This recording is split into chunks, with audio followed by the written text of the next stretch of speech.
Hello, good afternoon. Under the cycle's title, The Road to a More Sustainable and Climate Resilient Mediterranean, different actors and stakeholders from the south and east of the Mediterranean basin, including experts, academics, policymakers, representatives of international institutions, and civil society leaders, have debated about the current implementation of climate and environmental related goals in the Mediterranean region under the scope of the 2030 agenda. The worldwide climate crisis and climate emergency is especially affecting the Mediterranean basin.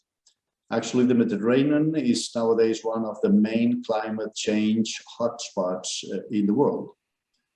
The region is warming 20% faster than the global average, and the sea level rise may exceed 22 centimeters to 1 meter by the end of the century, while annual precipitation rates will considerably decrease.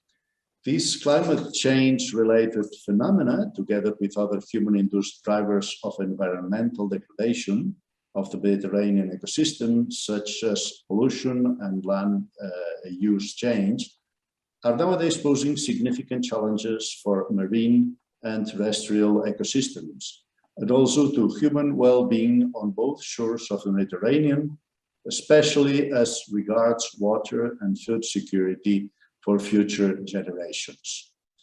We need to take action now at different levels: policymakers, civil society and citizens, think tanks, international organizations, and so on, to achieve climate-related implementation goals under the framework of the 2030 Agenda, the Paris Agreement and the EU Green Deal to secure climate neutrality by 2050.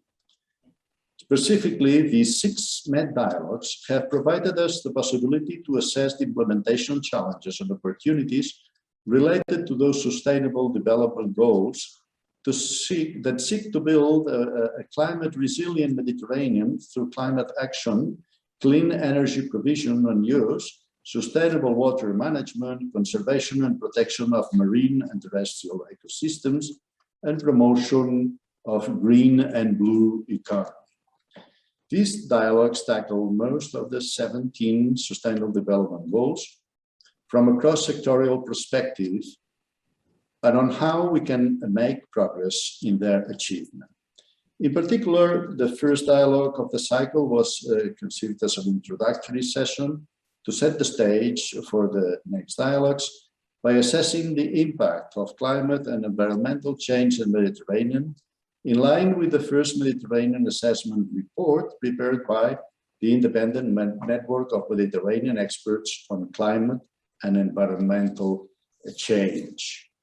The second dialogue addressed the current scenario for the energy transition in the Mediterranean basin, which is the most pressing issue in order to mitigate climate change. It explored opportunities in the future related to renewable energy production and energy efficiency efforts while addressing potential challenges in its implementation. The third, fourth, and fifth sessions focused on responses that will contribute to take up environmentally related challenges and to foster sustainable development in the region, especially through youth activism, climate diplomacy, and the role of cities in all these sessions I'm mentioning as drivers for sustainability. Today, this last session of these MED dialogues will address the untapped potential of the sustainable blue economy by identifying promising sectors, as well as by underlining the opportunities ahead to transit towards sustainable production and consumption blue economic models, aiming at reconciling climate adaptation and environment protection with economic prosperity for our Mediterranean Sea. Different lessons were learned during the MED Dialogues Plus 2030 cycle.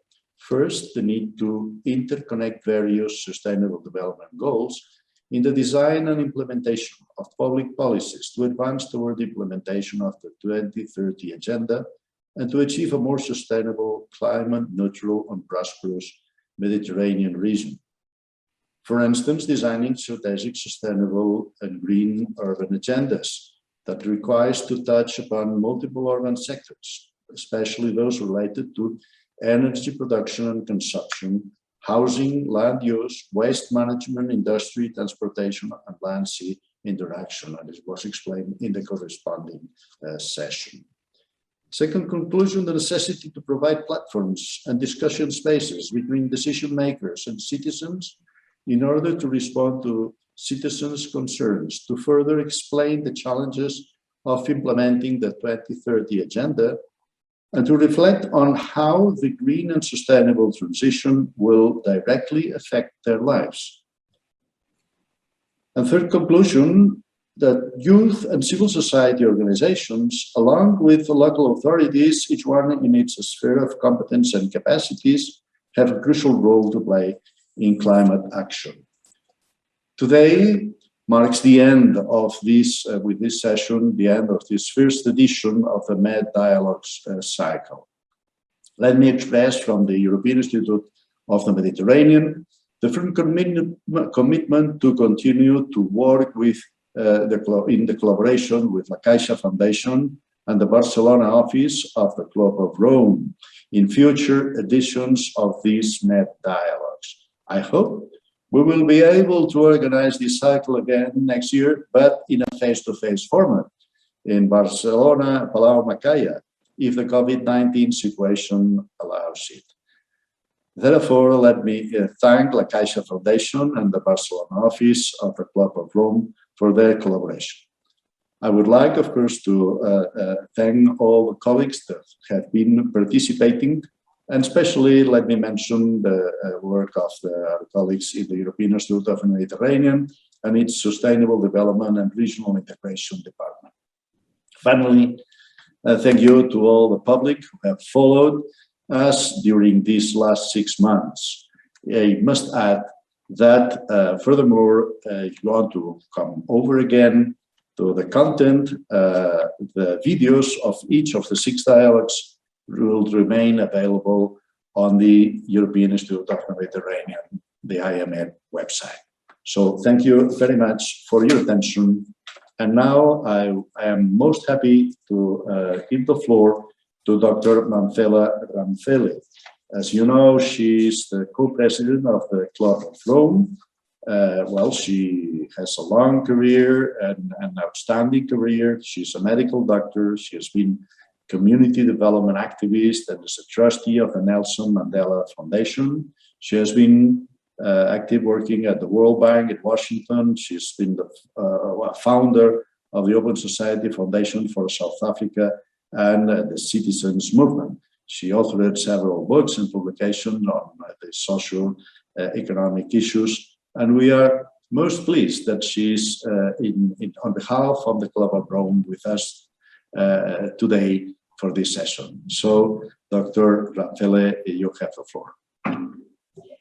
Thank you so much for inviting me to this last session of the 2021 series of dialogues. I spent 2 weeks in October in your region, and so I have an even stronger affinity to the region, even though I live on the tip of the African continent. My remarks are going to center around the Mediterranean region as a metaphor for global relationships.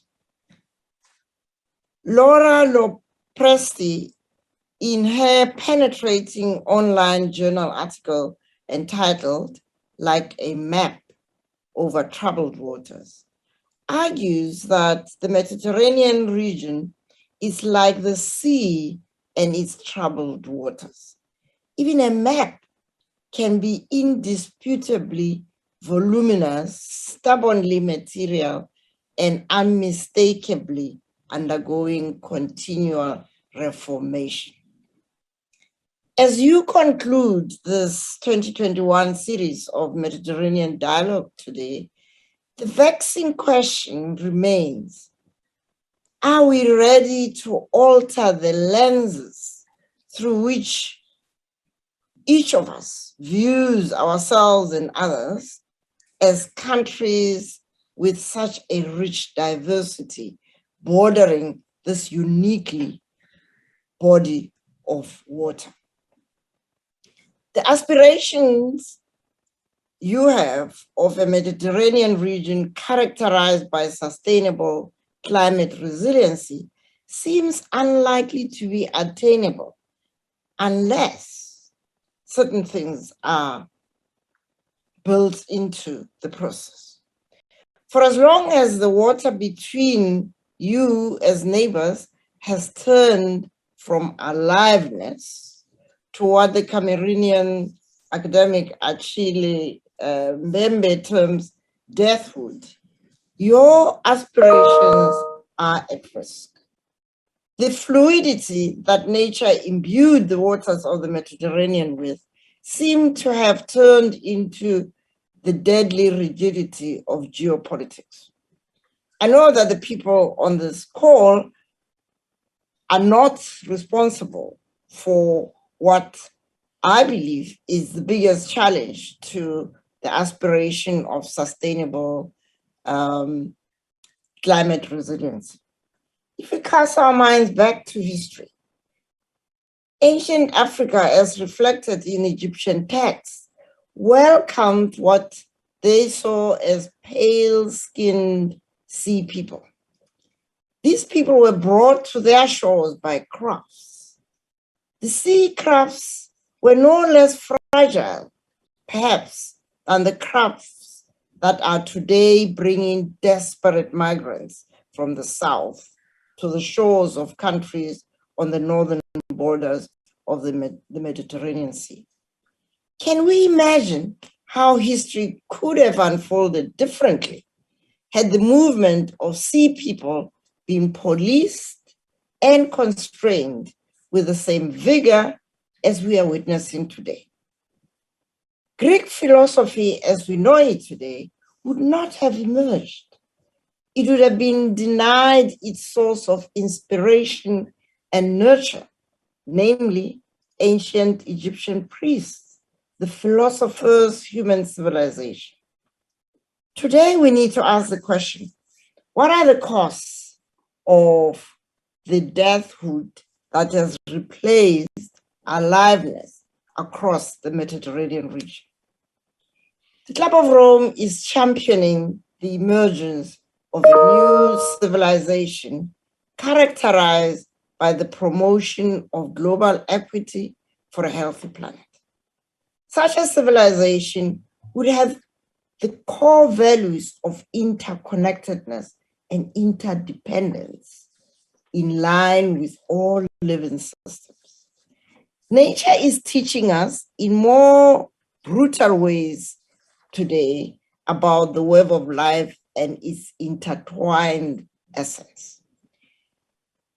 We believe at the Club of Rome that we need to learn anew what it means to be human in our interconnected and interdependent Earth ecosystem. The ancient African Ubuntu philosophy is anchored on the primacy of relationality, the I am because you are.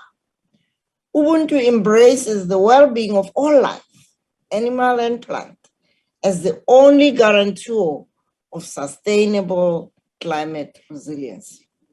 It is difficult to imagine a sustainably prosperous northern Mediterranean region without an equally prosperous southern region.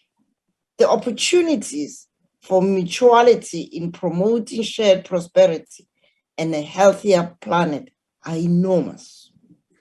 I'm sure we will hear about some of them. We are learning as a human race the hard way that national boundaries are not high enough to keep pandemics and climate emergencies at bay. Well-being for a few, as many now realize, is well-being for none.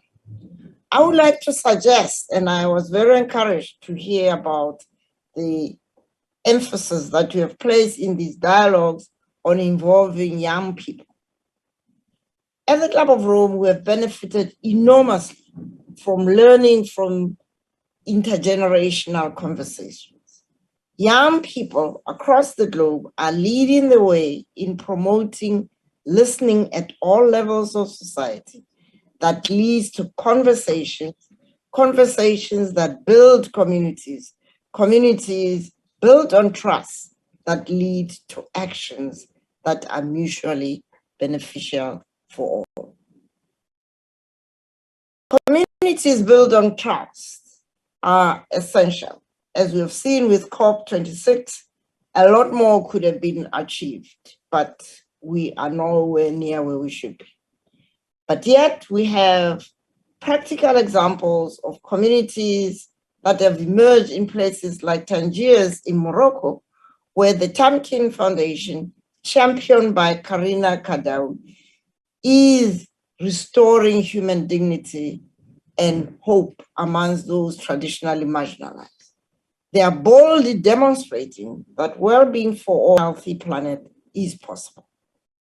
What would it take to build on these successes to underpin the process of attaining the shared goal of sustainable climate resilience? That is the challenge before us as partners. I thank you. So thank you very much, Dr. Manfila. And now I'm most pleased to pass the floor and the session, in fact, to Jérémie Fosse. Jérémie Fosse, as you know, he's a true specialist on environmental affairs. He's an expert on sustainable development with specific focus on green and blue economy, supporting the transition to sustainability for organizations, cities, and territories in Europe, the Mediterranean, and globally. He is a co-founder and president of Ecole, an independent environmental think and do tank based in Barcelona, in Spain. And he is the director of Global Eco Forum, and he regularly advises international institutions on green and blue economy, as well as on sustainable tourism in the Mediterranean region. So thank you, Jérémie Fosse, for being with us, and have the pleasure to pass you the floor and the session. So you take the floor as the moderator and presenter of this session. Thank you very much. Thanks a lot, Senen, for your nice words, and Manfila for your inspiring statements. And I think we are setting the stage for a very fruitful discussions. If you don't mind, I will switch now to French, because that will be the main language to be used during our discussions with Samir Agrim. And as you all know, French is one of the many languages that is used around the Mediterranean. Je tiens particulièrement à remercier. I would like to thank the ENSSMAL and his team. Well, I think we've been collaborating for many years, and every time we do so, we have maintained very rich exchanges, and each and every one of us has learned how to make headway and how to support more sustainable development in the Mediterranean basin.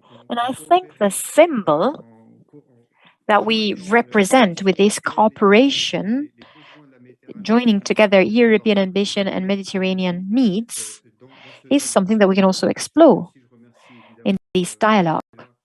And I would also like to thank Dr. Manfila for her historical role at the Club of Rome and her thoughts and the policies established in the world, and specifically what the public powers carry out, NGOs and citizens, that we follow. We follow all of these reflections and thoughts. And now we will focus on the blue economy. The title of this session is Towards a New Development Trajectory, towards a new development path, a sustainable blue economy, not only for the Mediterranean, but for many countries, especially in Africa and the Caribbean. which are extremely dependent and vulnerable vis-à-vis climate change, and they have this emergency, this urgency to adapt to climate change. And as Senan Florenza already said, and as we saw in the independent expert report, unfortunately, the Mediterranean is one of the regions that suffers the most from the impacts of climate change.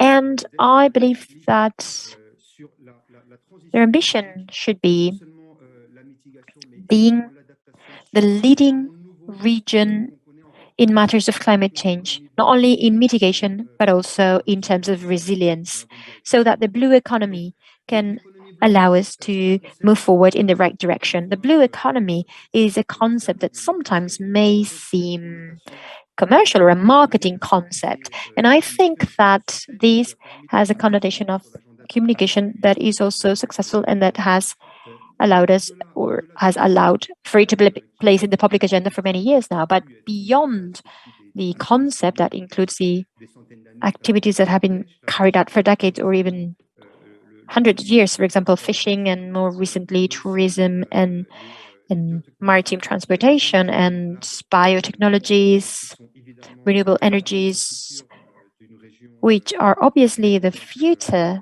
of our regions, which depend on the Mediterranean and fossil energies. In this field, we talking about three areas with Samir Grims, who will tell us not only about the case of Algeria, but also the mission to accelerate the transition in the Mediterranean. Transitions or the transition or transitions in plural, because I believe there are three transitions that we need to develop in parallel. The blue economy can be or should be the channel that allows to simultaneously organize these three transitions. An ecological, of course, or green transition should also be an energy transition. The Mediterranean region greatly depends on fossil fuels, and therefore we have a pressing need to develop policies and resources that are neutral at a climate level and that are climate neutral. And from now till 2050 or beyond, we have a true challenge. And this challenge also exists in the countries of the north as buyers of these energy sources, fuel and natural gas. But there's also an economic transition. These countries, most of them, suffer from too high unemployment rates and very limited competitiveness and also a dependency in the face of a globalized economy, which in a framework of post-COVID restructuring may make closer relationships emerge with the stakeholders with shared values in the north and south. And the third transition, which starts not only at the level of countries, but also regions or cities, which are key stakeholders for the ecological transition, the green transition in the Mediterranean basin, and also governance systems that should be established and that allow us to collectively share resources that are extremely limited, marine resources and coastal resources. And we see the emergence of a Mediterranean society which tries to create spaces for debate. And we also have the need to accelerate these formal and informal exchanges, not only amongst governments and the different parties in power, but also the different stakeholders of civil society who have more difficulty to participate in these debates that are extremely necessary to think about this future of the communities when we talk about this debate instances. Well, the three transitions will be tackled by Samir Grim. Algeria is an example of these three transitions, and they could be a source of inspiration, maybe, and of learning, positive and negative learnings. This is what Samir will talk to us about. I think in general terms, the background reflection should be what is the system we need to establish, not only economically and politically, to guarantee a blue economy that is truly sustainable and that will lead the Mediterranean region towards a prosperity zone by 2030, in which climate and the south and north divide, the climate issues and the north-south divide will be reduced or even eliminated. I will now introduce Samir Grims. I've had the honor of working regularly with him during the past few years, and it is truly a pleasure and an honor to have this debate with him. He is the spokesperson for a more sustainable economy in the Mediterranean.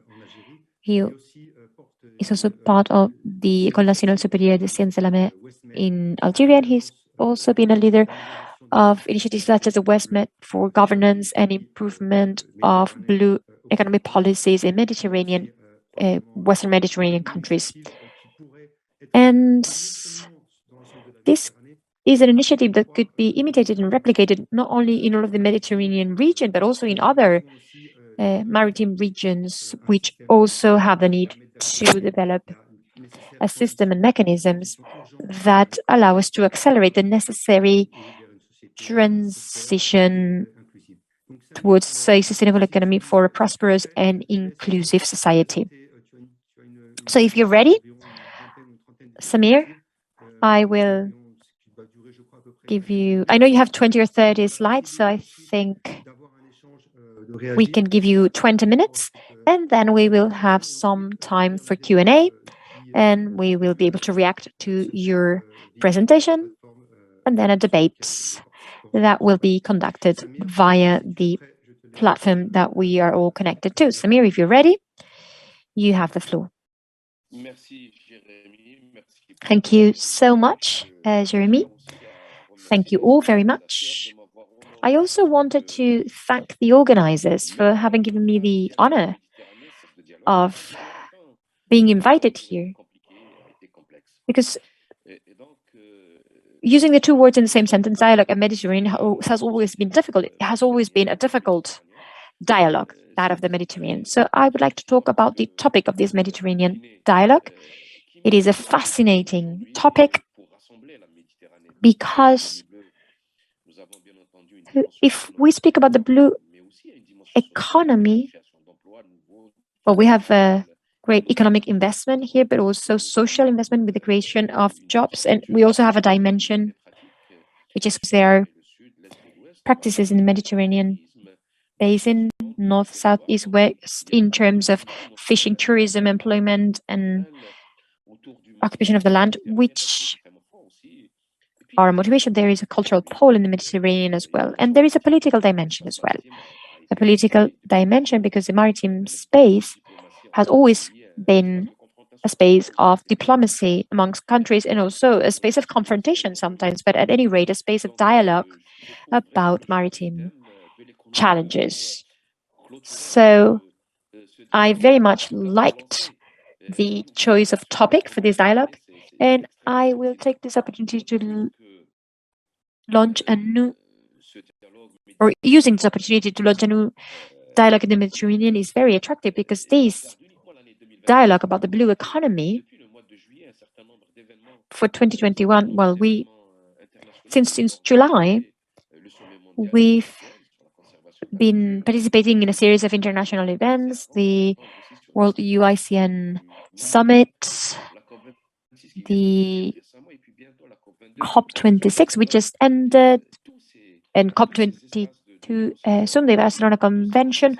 All of these spaces of global negotiation have all reserved sessions or conferences or task forces or panels for maritime and blue economy, and probably due to climate change and the blue economy, there isn't a single maritime region in the world that can have an economy which is not blue at the moment.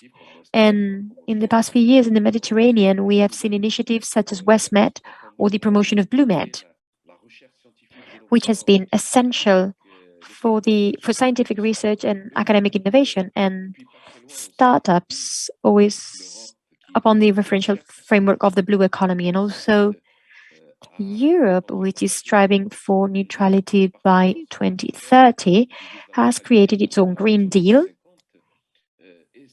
for 2050. And this Europe, which is also facing the Mediterranean, and in a country such as Algeria, 3/4 of the exports of which go to Europe. But then Europe creates a series of conditions of accessibility and borders vis-à-vis the South. So the blue economy and the Green Deal are a very important issue for this region as well.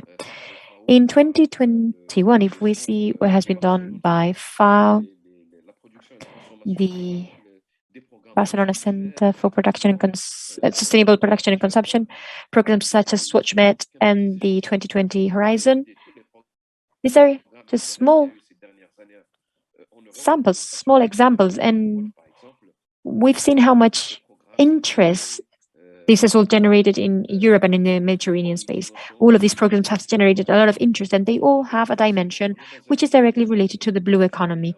So we are necessarily in a Mediterranean context in which environmental challenges is very important. Those who have spoken before me have already talked about climate change, biodiversity, ecosystems, pollution, and plastic waste. These are a serious problem for peoples in the Mediterranean. Also, economic challenges, lack of resources, globalization. Currently, borders are becoming more diffuse, both in terms of opportunities and risks and impacts. And then we have social challenges. Jérémie talked about unemployment, especially amongst the youth.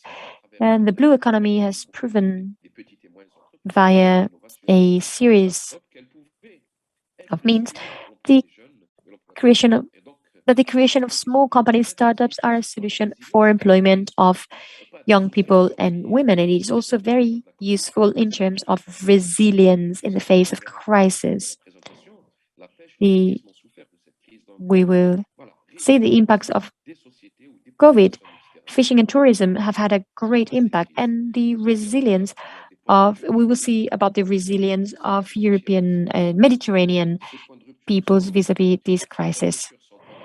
We are pushed to reflect upon these topics. We see ruptures in terms of the evolution of science and technologies, which currently allow us to access maritime territories and depths that were inaccessible only 50 years ago or a century ago. So currently, there is a great strength in the depths, and there is a risk that this facilitation of access to offshore technology and robotics and digitalization, well, this is an opportunity for the Mediterranean, but it's also a great risk because there will be fierce competition, and also the risk of the unsustainability of marine resources is a real risk. I wanted to briefly remind you the blue economy wants to overcome the antagonism of the economic development with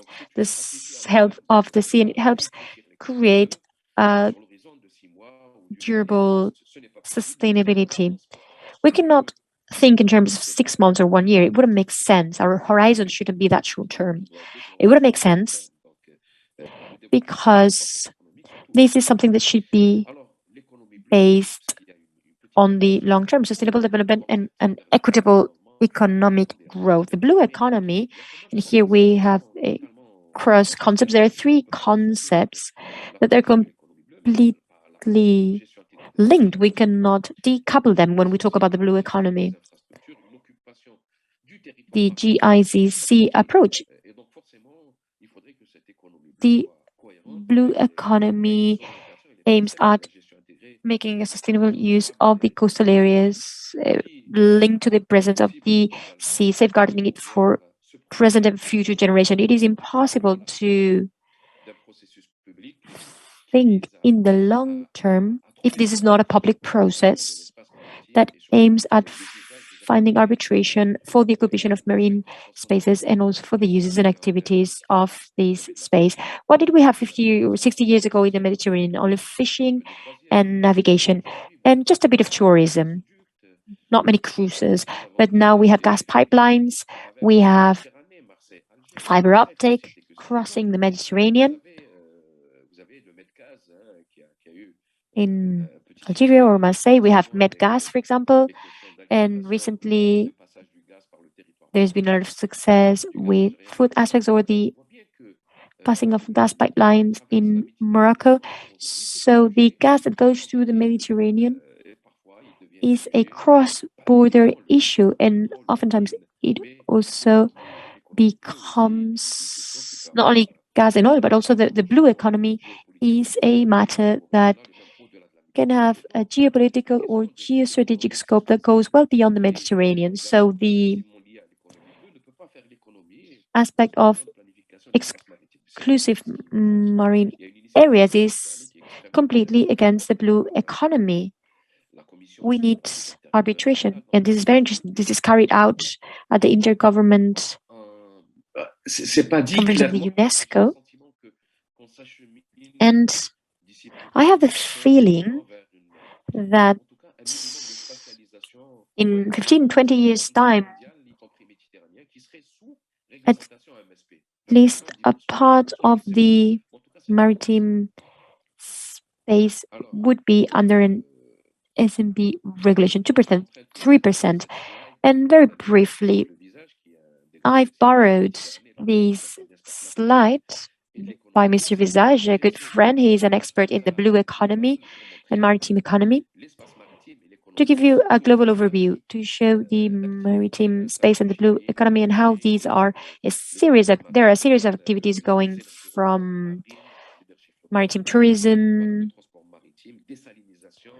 shipbuilding, yachting, and also thalassotherapy, which is a treatment that needs for the Mediterranean to be in good health. And we cross this with public policies in terms of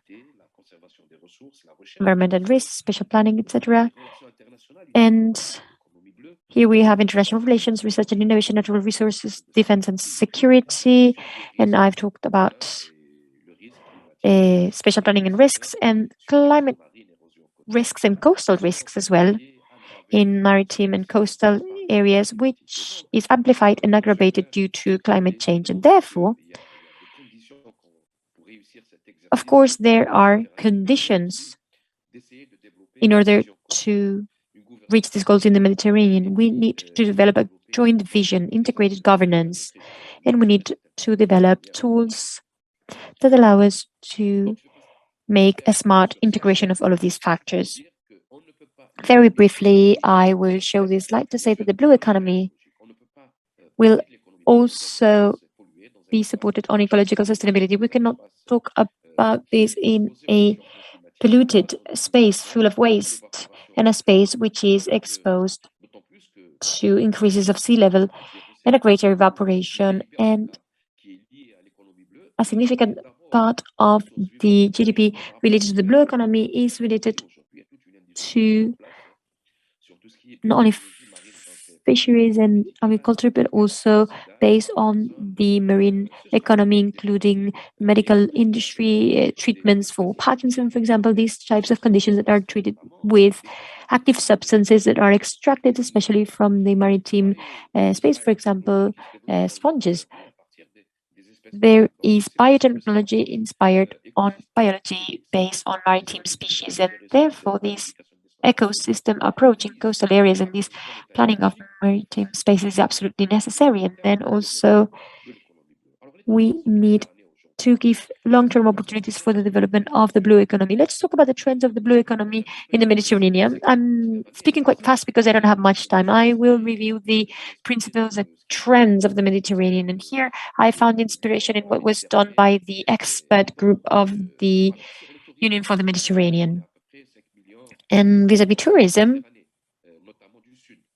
about 5 million jobs in the Mediterranean, especially in the south. What are the competencies needed for sustainable tourism in the future of the Mediterranean? Reducing the dependency of fossil fuels, smart planning, research, innovation and development. And if we ask the question, is there a space for young people and women? In fishing, jobs are 50% in the hands, in fishing and aquaculture, 500,000 jobs, 50% are in the hands of people over 40 years of age. And here we realize that overfishing, the FAO stresses this, is leading us towards there is overfishing, and we are going towards different goals of aquaculture. And in terms of maritime safety and security, the tendencies are in artificial intelligence, self-driven vehicles, and competencies. ICT, these are dominated by men, and in ports and transportation, the trend is towards potential growth of 5 to 10%, and there's a lot of room for growth in this field, and the competencies necessary for ports and transportation are digitalization, green transport, and experience in the field of the environment. With regards logistics, this is also an interesting field. If we talk about innovation and research, the trend goes towards biotechnologies and the environment. The competencies needed are ecological solutions, basically. And I don't know why the slides keep jumping. I'm trying to stop them. Regarding renewable energies, the trends are wind power, solar power. And the competencies are high-tech and mainly the installation and the preservation and maintenance of this structure in the hands of young people and women. And there is a slight male dominance in the Mediterranean in this area, but at any rate, the conclusion of experts is that there will be many opportunities for the youth and women in this sector. As to the environment, basically, the trend is for all professions, and the competencies are in valorization, protection, conservation. And we have a new trade, a new job or profession, if we can call it that, which has developed, which is remediation or the restoration of habitats. In terms of training, is cross-sectional in all of these areas. This is a general trend. And vis-a-vis the future, in terms of needs, you may have seen that the traditional trades are the ones that will prevail, but we also see a massive introduction of biotechnologies, big data, and robotization in maritime jobs and professions in the Mediterranean. But if we look more towards the south, to be fair, we have countries in the north of Africa, we have 7,500 kilometers, 16% of the Mediterranean coasts, approximately 183 million inhabitants, 70% of which are concentrated on the coast, and 95% of exchanges in these countries are done by sea. 2 out of 5 inhabitants depend, or their livelihood depends directly or indirectly from the sea. So necessarily, we have this snapshot at the moment, and we see clear that both for the entire Mediterranean region and the rest of traditional activities are what we see on screen: fisheries, aquaculture, maritime traffic, mining, oil and gas mining, and we also have this globalization that is increasing in the context in which the countries of the Mediterranean face stress. We have 4 pillars: energy security, energy or safety, food safety, health safety or security, and diplomatic security, which will be an increasingly important element of the economy. The 4 pillars of this blue economy for the whole of the Mediterranean countries, and in particular for Algeria and the countries in the south, are financial crisis that hit the southern countries, healthcare crisis that we all share, unfortunately. There's no difference there. And then the challenges are related to economic resilience, social resilience, and economic resilience and climate resilience. We have energy, economic and environmental transitions, and almost all countries of the south of the Mediterranean are facing political changes, political transformation towards a new economic model, and especially the famous transitions that Jérémie already mentioned and that I mentioned myself. So what are the key components? There are no secrets here: innovation, value change, partnership capacities, and internationalization with observation, vigilance systems, being alert and watchful, and a mobilization of the civil society with different forms of organization cluster, and as I said, control and evaluation. In climate change and negotiations are tough regarding reports, and in terms of assessments, we'll see the same trend in future years. So what are the three main drivers? First, demographics. We clearly see that demographics in countries of the south is not yet under control. Demographics and the concentration and polarization of the population between inland and the coast, and then the geography, an unequal distribution of resources, and climate change, and a GDP which is very dependent in the south. For example, in the COVID crisis vis-a-vis tourism has had a great impact in Tunisia, and they're facing a huge crisis, and the vulnerability gap is increasing. So the approach for the blue economy is based solely on capital. This graph was created by SML, Pescares, and Atkins. They assess the potential of the blue economy in the countries of the south of the Mediterranean at the Club of Rome, in the east, in the countries of the east, and we see this approach of capital. We have three components: natural, technical, and human capital. So natural capital, the natural heritage; the technical capital is financial and infrastructure and services, and human capital includes knowledge and culture and heritage and governance. And this is important in order to take into account maritime aspects for public policies, and this exchange with maritime activities which are carried out currently, because there is a very strong dimension of the market in the blue economy, SMEs and the value chain. All of these impacts public policies in terms of the blue economy and the intervention of public stakeholders. So now very briefly, because I don't have much time, on value chains. The starting point, we do not work only on activities. We go upwater or upstream and downstream. We try to find development and services, the planning of maritime spaces. This creates value. We have the challenges of territoriality, the management of the distribution of maritime space, and we have the evolution of the national context. Here we can see it very clearly since 1963 with different strategies related to coastal areas, the different European policies.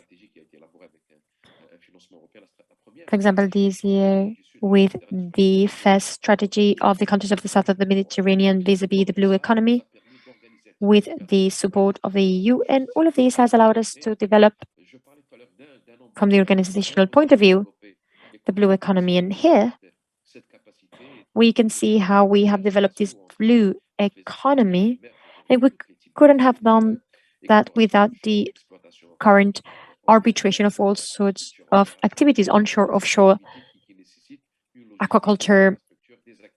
All of these activities that need infrastructure, logistics, human resources, competency, savoir-faire. All of these is a dynamic which starts with the blue economy and acts as a catalyst. Therefore, we have a governance division, a functioning vision, and technical division. Governance goes through investments in innovation and research, the legal framework training. In Algeria, we have a national committee of the blue economy, which helps us establish smaller projects. We have a view inspired in what is happening in other countries, and if we want to refocus, we will need to redeploy activities, consolidate what we have already done, organizing the reference framework, cross-border aspects to be able to have a look at the economy, and we need to be watchful and vigilant. All of this to say that the blue economy in Algeria is a direct response to government programs. There are two key components which are directly related to the blue economy. First, a public network coming from popular aspirations, and currently the financial reform and economic reform with resetting of the system. This contains many of the components are at the basis of the system: the funding of the system, energy transition, development of statistics and information, respect for rules and norms. So all of these referential framework, I insist, we are establishing observatories of the blue economy. We had 3 regional observatories, and at the same time, we have this strategy with this breakdown. We have established the national committee. We have also regional committees, and the most important thing and the main aspect for me is that this fora that have been established, this fora allow us to have exchange platforms between civil societies, scientific society to jointly plan and assess and to make use of the opportunities coming from the blue and sustainable economy. And we have a portal, a national platform for the blue economy, the development of scientific capacities to revisit and review the strengthening of capacities at all levels for this capacity building. This image is shows on the left in the x-axis the current weight of activities, and on the y-axis potential activities. Some of them, such as maritime transport, the current weight is very significant, but the future potential is not too high. And if we talk about maritime tourism and biology, it's the contrary, high potential, low current weight. And we also have cruise ships, construction or shipbuilding with a low current weight and low potential. So in the framework of the program I mentioned, this has allowed us to create a strategy with adaptation measures which are necessary, sectors which are just starting, such as renewable marine energies and cruises, and then sectors which are under development, such as coastal tourism and others such as leisure. And I cannot finish my presentation without talking about the WestMed initiatives. This is an excellent example of collaboration between countries of the Western Basin, Italy, France, Spain, Portugal, and the South, Morocco, Tunisia, Mauritius, and we have established a common framework, public-private framework, to establish cooperation with the development of projects and strategies for communication and governance structures, funding opportunities through WestMed. What we do is we bring together the partners of the different basins of the Mediterranean, and we have an initiative for the sensitization and awareness raising. And COVID-19, I don't have the figures here, but the conclusions these are the conclusions of the Union for the Mediterranean, the expert group of the Union for the Mediterranean. And we see there are 3 areas which have a key impact in the Mediterranean basin: tourism, a drop between 60 and 80% of international arrivals, greatly impacting Egypt, Morocco, Tunisia. The impact on fishing has been great. Fishers could not go out to sea, and also maritime transportation has had a direct impact due to COVID. We do not have the figures, but at a worldwide level, it is 1/3 of the impact in Europe, more than 27% during the first few weeks. So climate change and COVID have led to an extraordinary period of crisis for humankind in general and for the Mediterranean basin. So we've learned to do things during this time. We've learned to work together, even if remotely. We've learned how to do many things, and we need to use the lessons learned during this crisis if we want to really have a blue and sustainable economy in the Mediterranean basin. Thank you. Thank you, Samir, for this presentation, this detailed presentation. I think that you very thoroughly tackled both the challenges and the opportunities of the blue economy in the Mediterranean. In the western region of the Mediterranean basin and in a country such as Algeria, which is crossroads of these development models, and is also an example if the transition is conducted adequately in the coming years. And I would also like to stress the huge dependency of the blue economy on natural ecosystems. And if natural ecosystems are not in a good health state, there will be no blue economy, no maritime economy in the Mediterranean. And unfortunately, we know that the planet is currently in a state of extreme suffering due to climate change. And the loss of biodiversity is a huge challenge that we need to face at a worldwide level and also at a regional level.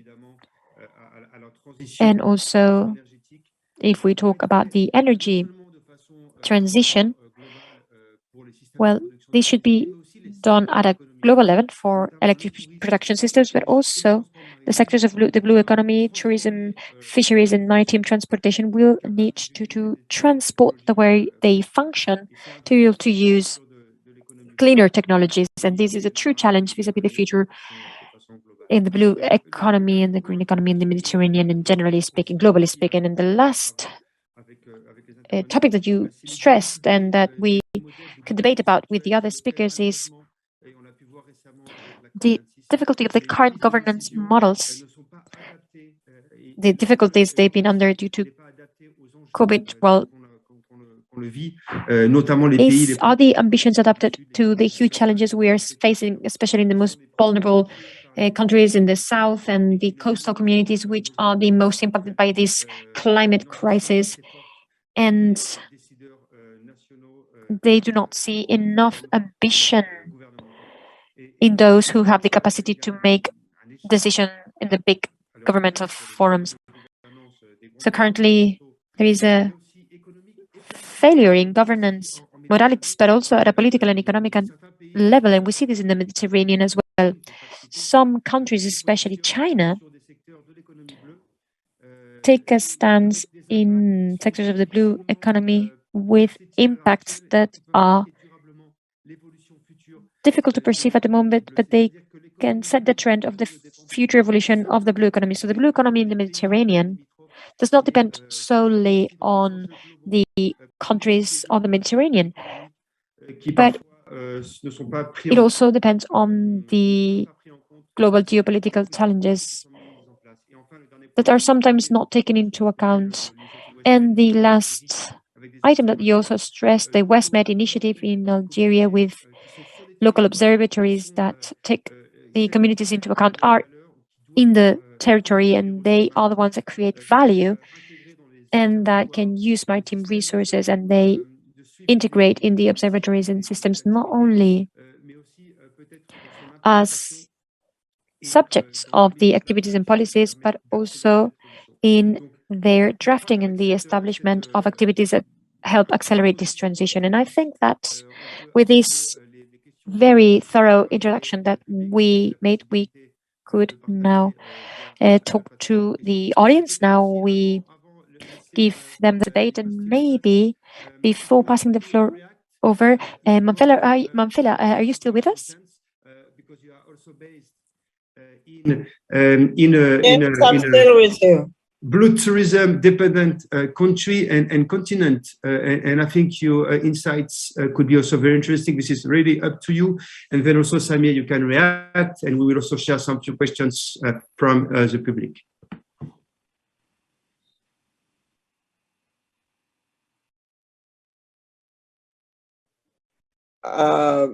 Compelling, and it raises very important issues. But there are some very serious philosophical issues about, if we look at the Mediterranean region as a commons for both North and Southern countries, what is the most appropriate governance structure that will make sure that not only the dominant people benefit, but everybody benefits? So that's my first major question around this. The second is about the idea of capital.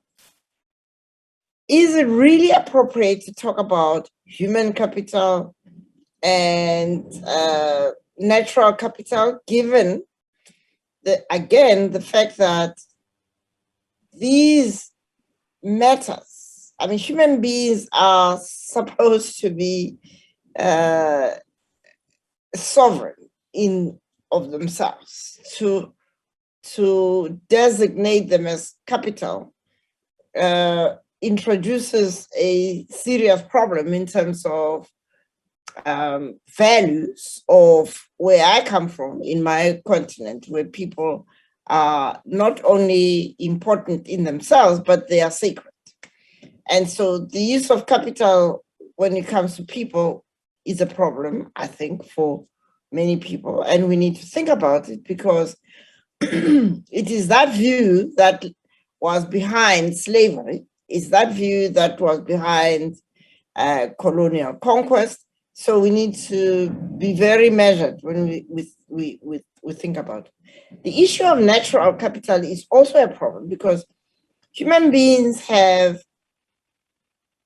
removed themselves from nature. So nature is there and we can regard it as capital. Whereas in fact, we are part of nature and nature is us and we are it.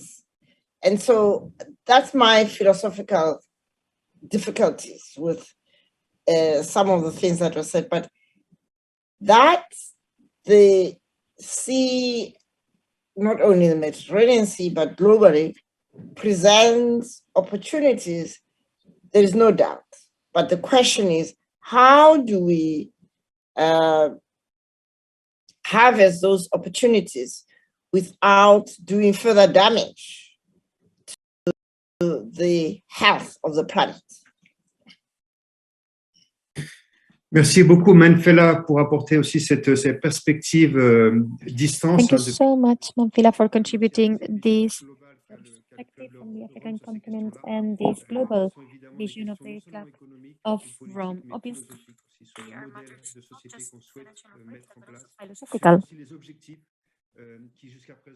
And the goals that until now have been mainly related to the GDP. So, to an economic measure that should also integrate social and environmental measures. And this is not being done enough. And the challenge of going beyond the limits of the planet and the needs of the people living in this region. Okay, so I have two questions that have been shared. And maybe Samir, you could respond. The first question is about protective maritime spaces, which is a very pertinent topic because, as you mentioned, the UCL conference was organized in Marseille in the Mediterranean a few months ago, and the Convention on Biodiversity, which should have been held last year and was held this year in China, with unclear goals, not only related to a quantitative goal, a certain number of percentages, I think 30% by 2030 of protected maritime spaces, but also qualitative, because unfortunately, you've proven, Samir, that with these maritime spaces, that they are very debated and that sometimes there are economic sectors that come into conflict are in protected maritime areas, but they do not have the follow-up capacity, contrary to terrestrial spaces, in which we have the capacity to observe and to penalize and punish actions that are harmful. Unfortunately, in marine areas are larger and more difficult to observe. And then there's another question that could be working for a blue economy that uses natural resources and economic resources, and also maybe the capacity to create models that regenerate maritime coastal systems that are extremely degraded and that will suffer from the impact of climate change. And I'm thinking specifically of Egypt and the areas around the Nile.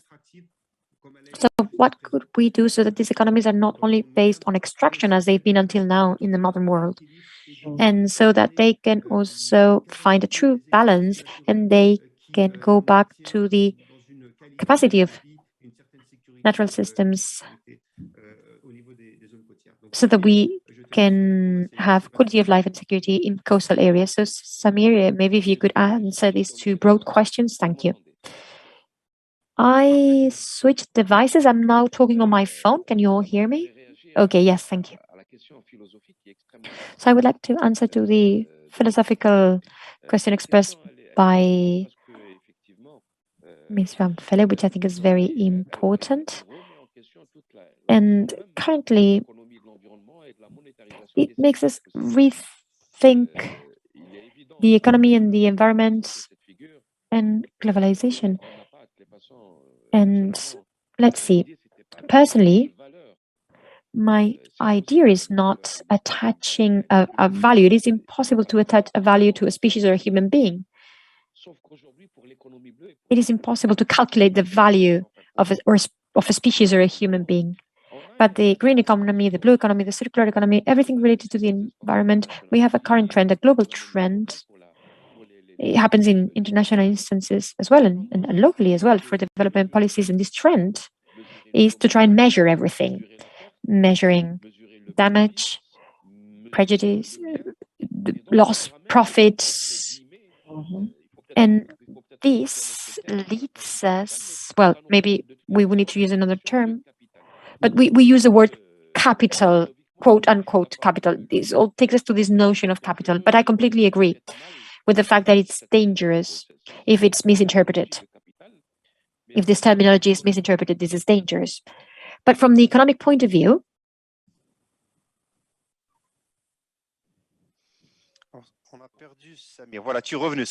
unfortunately, we lost Samir. Okay. Yes, I'm here. Okay. You can continue. We lost you for a minute there. C'est un peu haché, mais là, je crois que c'est reparti. Vous m'entendez comme ça? Ouais, vas-y. Unfortunately, we cannot hear you very well. Can you hear me better now? Yes, I was saying that the risk with the monetization of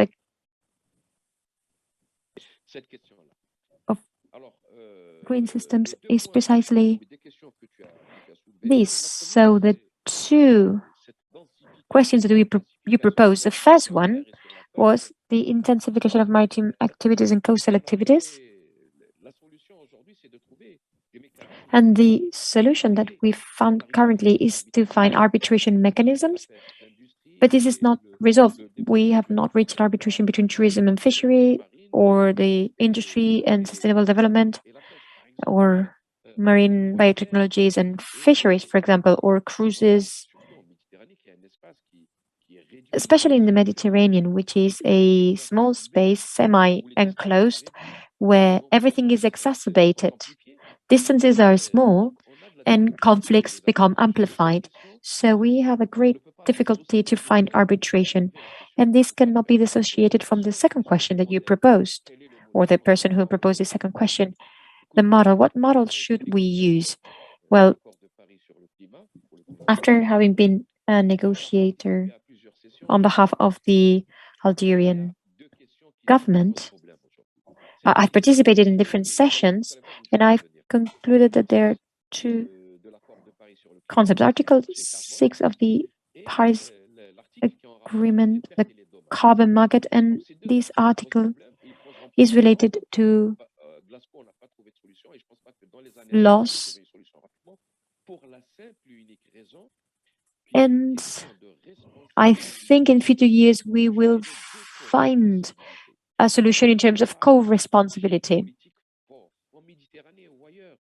There is no strong political leadership in the Mediterranean or elsewhere. These problems are not solved with typical solutions,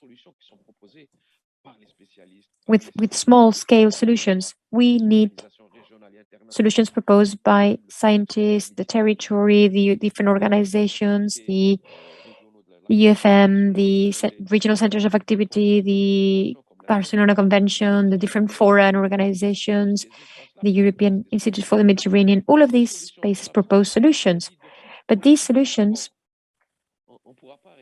do not have strong political leadership. We cannot solve these problems of waste and the ecosystems, degradation of the ecosystems. There will, of course, be a divide between north, south, east, and west, but if we want true solutions for the Mediterranean, for the good ecological status of the Mediterranean, we need durable and sustainable jobs in the area of the Mediterranean.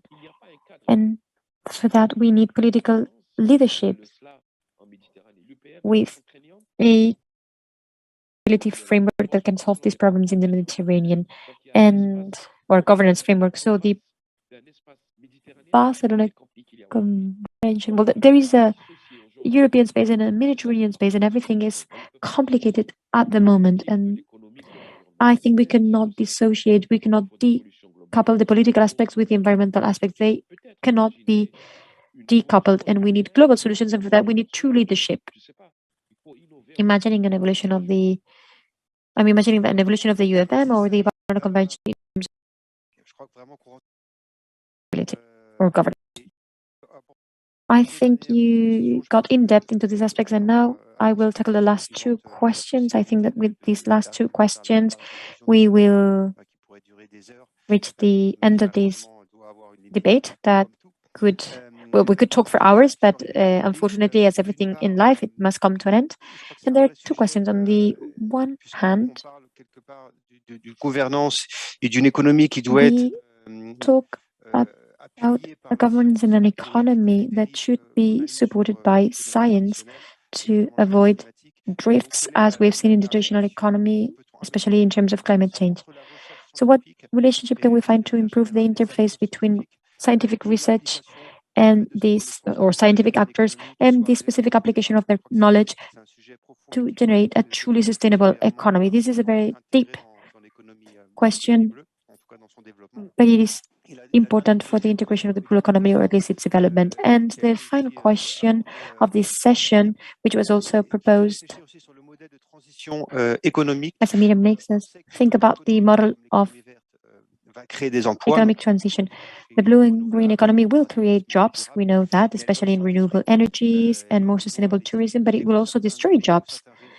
And it will generate difficulties for some countries or regions in order to go from a model based on fossil fuels to a renewable economy, because the the competencies for the jobs are not the same. There's a mismatch, and therefore there will be a gap that can generate tensions between European countries, especially those in the center. And we will also see this in the south of the Mediterranean, the southern countries. So in order to accompany these changes, which shouldn't only be economic, but obviously human, and therefore, well, these are the two questions that I think you could answer. And with that, we will reach the end of the session. Maybe the closing words could be given by Dr. Manfila, if she so wishes, and myself. Samir, you have the floor to answer these two questions. Okay, so this will be the first question. Could you remind me of the briefly remind me of the first question, because I didn't write it down. The interface between scientific research and its application in the blue economy, specifically to make it truly innovative and sustainable. Well, let's see. It is a two-edged sword, because I could say simply that there is enough scientific knowledge at the moment regarding the quality of the environment and regarding marine biotechnology. There is enough science in the Mediterranean regarding exploitation and overexploitation levels, for example. We have enough science about the rise of the sea level. So there's been a lot of progress in the scientific community. And I will mention three examples. One, the MELEC group, which is in the blue field. They're a group of Mediterranean scientists and some from other areas, from very different communities, who deal with aspects of climate change and biodiversity, but related to the blue economy. So if there is an excess, all regional instances also publish reports, expert or scientific reports. And how can we provide an answer? I contribute responses at a small scale. The WestMed initiative, for example, has focused on blue shipping, green transportation. We've been able to pull together scientists and people with decision-making power for maritime transportation, and they debate about the dry area, the controlled emissions areas, the north, and the establishment of a Mediterranean area for the control of sulfur emissions, to see the impact on health. And SPI is a platform of exchange between politicians and decision makers at an economic level and the civil society, who take specific decisions, specific solutions at a local level, and also transmit for transborder matters, grouping together different stakeholders and scientists. And this allows for the creation of ecological farms that produce aquacultures, and science allows us to find true small-scale solutions for the blue economy. Do we listen to the scientists enough? I don't know. At any rate, I don't think that's the case at the moment. Political decisions made at a country level don't necessarily follow the recommendations of the scientists. And we would need to multiply these platforms that group together scientists and decision makers. And for that, we need a mobilization, virtual or physical mobility between scientists and politicians, so that they can see what is happening here and there and to have an impact on their planning. We need to reach them, because in many countries of the Mediterranean, especially in the south, we have the difficulty to identify the GDP by sectors and subsectors. So the structure of public finance does not allow to exactly make focus, sectorial or intra-sectorial forecasts based on scientific data. So this is maybe where we would need exploration in more depth. For the economic transition model, we cannot successfully achieve this transition if we cannot accompany the people who need to make a transition or who need to learn new consumption or production techniques because the previous ones are not sustainable or durable. And we could imagine, for example, a Mediterranean fund for environmental transition.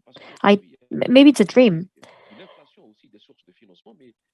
but currently there are sources of funding, but the funding is not done strategically. There are funders who sometimes fund development operations but do not take into account the environmental and climate prescriptions of the countries of the South, for example. And maybe we would need to establish a direct link between North to South funding and environmental performance without compromising the socioeconomic well-being of the countries of the South. As we've said, it is a transition, and I think that the future of Europe and the countries in the Mediterranean could be related to funding measures related to the green field, related to economic performance, and reducing the wasting of natural resources and reducing the gap. I think the economic transition is still developing and again is related to the capacity of political leaders, heads of state, Mediterranean countries to come up to the level of the challenges. Thank you very much, Samir, and I think we've reached the end of the debate, but before I pass the floor over to Dr. Manfila Ramfele for conclusions, I would like to, in line with what you said, I would like to give the example of the EU in the plans for relaunching and rebuilding, in which they have imposed climate conditions to fund countries, especially Mediterranean countries in Europe, Spain, Italy, which are the ones that have received the more funds from the EU, Greece, Spain, and Italy, and obligating or making it compulsory to accelerate the economic transition. And I think the conditions of national and international funding are essential so that countries are compelled to accelerate their transitions with, of course, some room for maneuver so that they can choose their transition model and not just funding great actors, great stakeholders that could that have the economic capacity or the human capacity, and also SMEs, which are oftentimes more fragile, and they suffer more from the impact of what you mentioned, the COVID crisis, and many young people and women depend on these SMEs that are the most impacted again by this forced transition towards a more sustainable economy. Dr. Ramfele, if you wish, you can have a few seconds or minutes for conclusions, and finally we will conclude the debate. Thank you very much. Mine is simply to say thank you, but to warn us against forgetting that science is not value-free. And this is why it's so important, particularly in the Mediterranean region, to also leverage indigenous knowledge coupled with science gives us a much better base for communities who have for eons of years known how to use the ecosystems around them in a more sustainable way. But I couldn't agree with you more. We need funding for fair transition so that communities that depend on diminishing resources can be able to make the transition to ways of doing things, including to be very active in the restoration of damaged ecologies. I thank you very much. And on behalf of the Club of Rome, we are delighted to be part of this, and we want to continue to be a partner in these very important conversations. Thank you. Thanks a lot. Thanks, Samir. Thanks, Manfila. Thanks to the EMED and to all the participants. Thank you. Thank you. Merci.